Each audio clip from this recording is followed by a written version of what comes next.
Mes chers compatriotes, la France a désormais un nouveau président de la République. Le peuple a fait son choix et celui-ci doit être respecté. Le principal défi dès la semaine prochaine sera cette crise économique et sociale.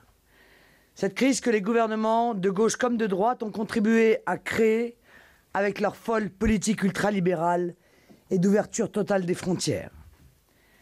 Jamais Nicolas Sarkozy n'a été donné gagnant tout au long de cette campagne.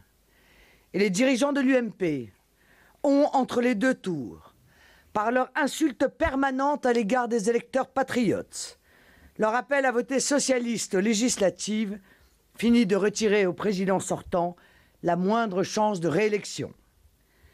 Nicolas Sarkozy a trahi tous ses engagements de 2007. Il a fait de très mauvais choix pendant son quinquennat. Les Français l'ont sanctionné durement et il est le seul et unique responsable de sa défaite ce soir.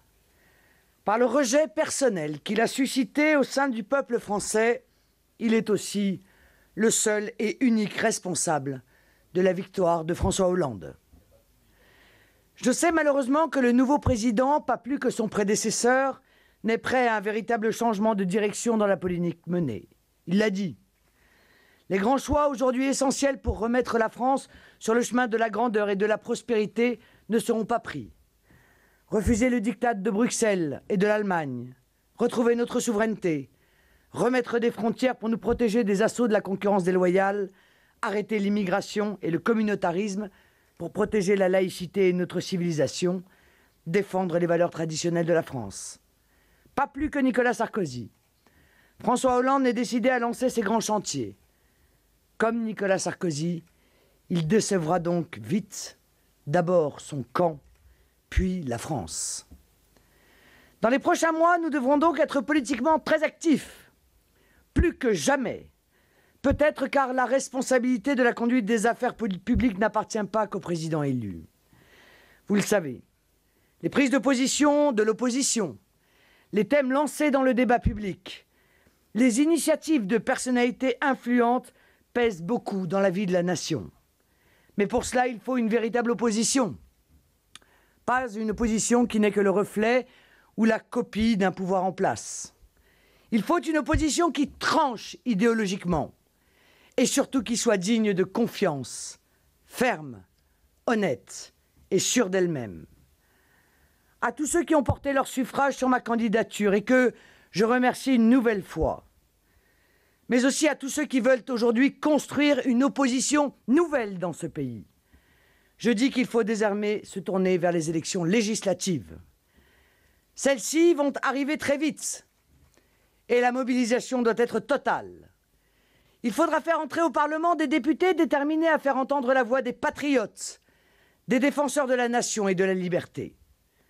Depuis 25 ans, nous sommes privés de représentation à l'Assemblée nationale. Mais le Rassemblement bleu marine que je lance pour ces élections législatives, unissant le Front national et d'autres forces souverainistes, républicaines, patriotes, est puissant. Il peut faire sauter la barrière du mode de scrutin et nous permettre d'entrer au Palais Bourbon.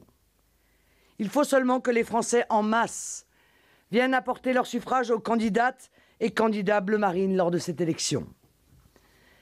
J'invite les Français, tous les patriotes, de droite comme de gauche, à se détourner des divisions, des compromissions permanentes dont nous avons tant souffert, et à se rassembler autour de notre mouvement. Un rassemblement cohérent, qui sait où il va et ce qu'il veut. Notre premier combat sera de refuser de livrer la souveraineté budgétaire de la France à l'Union européenne. François Hollande a annoncé son intention de renégocier le funeste traité que Nicolas Sarkozy vient de signer, mais chacun sait bien qu'il n'a pas l'intention d'en changer la substance.